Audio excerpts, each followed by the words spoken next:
Hey everybody, this is Coach John. Today I want to talk about a kettlebell swing. This is something that it takes a while to kind of get it because it doesn't require a little bit of I guess I would say rhythm. But with this movement there's, in our movement patterns that we're doing, there's push, there's pull, but there's a squat pattern, and then there's a hip hinge pattern where you go hips back, hips forward, which would be more of like a deadlift, or picking something up, hips back, hips forward.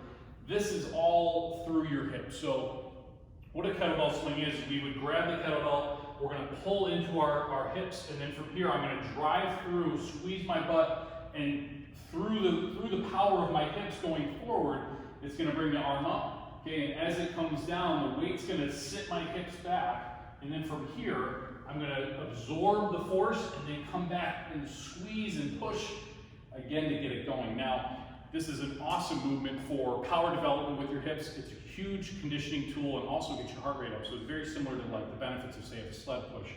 But there's a few things to start with this to get you going, to make sure you're doing it safely. Because a lot of people tend to one, they use their arms too much, so they try to muscle up the kettlebell instead of using their hips. And they come down, the timing can be weird, or they try to squat it, or they come down and they can lift like this, okay? Where we want, here we're gonna go into your hips, and then hips back, hips forward, and then you're gonna get the momentum from your hips. Now, I like to set up and have people start it with it in front of them, because kind of deadlifting it up and trying to swing and get momentum is very difficult.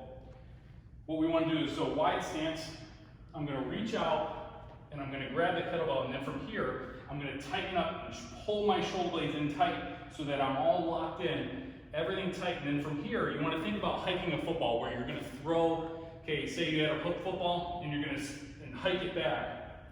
So what you're going to do is everything tight, stomach tight, pull back, and then squeeze. Your hips are going to go back, drive the kettlebell forward, okay? We're not going like this, okay, squatting down and up. What we're going to do is hike it back, and then power through your hips. Okay, sitting back. So here I'm not really bending over. Okay, a lot of people like to do this too. Lift up, which is going to get a little bit too much of your low back. And then from here, I'm not going, okay, here, and then lifting up with my arms and getting all the momentum in my shoulders. So try this out. I would go lighter. You don't want to go too light because you need to have some weight sitting back into your hips to actually get some momentum to kind of come up with it. So don't go too light, but don't go too heavy. Play around with this. You can even start with just hiking it. Where from here, we're just gonna go back and up. And we go back down, we back, hike. Okay, just to give you an idea. So if you guys have any questions, please feel free to ask, and hope this helped.